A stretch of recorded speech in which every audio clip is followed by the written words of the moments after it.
Artificial intelligence, electric गाड़ियां, semiconductors, आखिर चीन कैसे हर एक टेक्नोलॉजी सेक्टर में पूरी दुनिया को पीछे छोड़ता जा रहा है।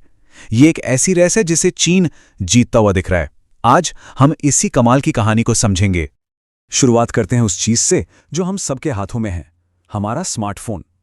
टिकटॉक तो हम सब जानते ही हैं, फिर आया टेमू और अब एक नया एआई चैटबॉट डीप सीक। ये सारे चीनी ऐप्स हैं जो दुनिया भर के ऐप स्टोर्स पर टॉप चार्ट्स में हैं। लेकिन ये तो सिर्फ ट्रेलर है, असली कहानी तो फोन के बाहर शुरू होती है। अब जरा सड़कों पर नजर डालिए। जो देश कल तक साइकिल के लिए जाने जाते थे, आज वही चीन कार मैन्युफैक्चरिंग के पुराने बादशाहों जैसे जर्मनी और जापान को भी पीछे छोड़ चुका है। पता है क्यों? क्योंकि वो दुनिया में सबसे ज्यादा इलेक्ट्रिक गाड़ियां बना और बेच रहा है। BYD जैसी कंपनियों ने तो पूरा खेल ही पलट दिया है। जमीन की बात हो गई, अब आसमान की तरफ देखते हैं। वहां भी चीन का ही राज है। अगली बार जब आपके सर के ऊपर कोई ड्रोन की आवाज आए ना, तो एक बात याद रखिएगा, 70% चांस है कि वो ड्रोन चीनी कंपनी DJI का है। इतना बड़ा मार्केट शेयर, सोच सकते हैं? तो सवाल ये उठता है, आखिर चीन ने ये सब किया कैसे?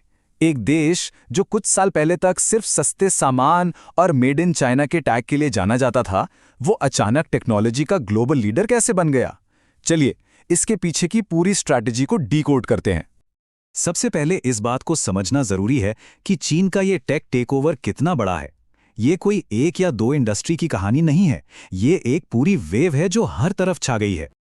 इस नंबर को देखिए, दुनिया भर में जितने भी सोलर पैनल्स बनते हैं, उनकी सप्लाई चेन का 80 से 95% हिस्सा अकेले चीन कंट्रोल करता है।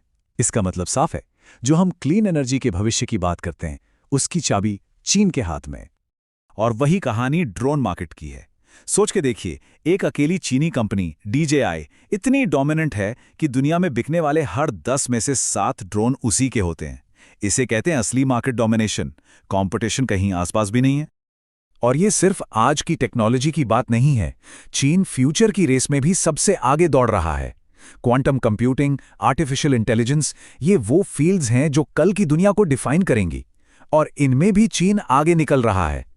सबसे ज्यादा रिसर्च पेपर्स, सबसे ज्यादा AI पेटेंट, सारे रिकॉर्ड्स चीन के नाम हो रहे हैं। तो ये सब अचानक नहीं हुआ, रातों रात नहीं हुआ। इसके पीछे एक मास्टर प्लान है, एक बहुत सोची समझी लंबी स्ट्रैटेजी। चलिए अब पर्दा उठाते हैं उस प्लान से जिसने इस पूरी टेक रेवोल्यूशन की नींव रखी। इस प्लान का नाम है मेड इन चाइना 2025। साल 2015 में चीनी सरकार ने इस मेगा प्रोजेक्ट को लॉन्च किया। मकसद बिल्कुल साफ था, चीन को दुनिया की फैक्ट्री की इमेज से निकालकर एक हाई-टेक सुपर पावर बनाना। एक ऐसा सुपर पावर जो न सिर्फ टेक्नोलॉजी बनाए, बल्कि उसकी पूरी सप्लाई चेन को भी कंट्रोल करे। और जैसा कि हम देख सकते हैं, ये प्लान जबरदस्त तरीके से कामयाब रहा है।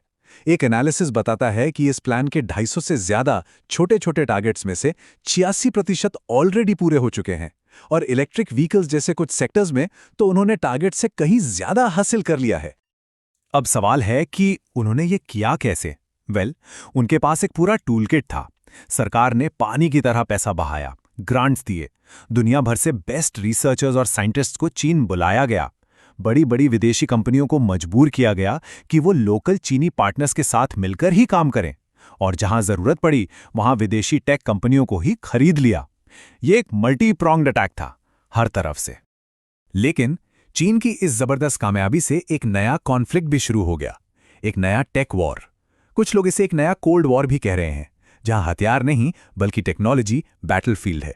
आगे क्या हुआ वो और भी इंटरेस्टिंग है, लेकिन उससे पहले अगर ऐसी ही जियोपॉलिटिकल एनालिसिस पसंद है तो जियोपॉलिटिक्स हिंदी को सब्सक्राइब करना ना भूलें। चीन में एक पुरानी कहावत है, life always finds its own way out, यानी जिंदगी अपना रास्ता खुद बना ही लेती है। और ये कहावत बिल्कुल आगे की कहानी पर फिट बैठती है कि कैसे चीनी टेक कंपनियों ने वेस्टर्न सैंक्शंस यानी प्रतिबंधों का सामना किया और ना सिर्फ जिंदा रहीं बल्कि और मजबूत होकर उभरी।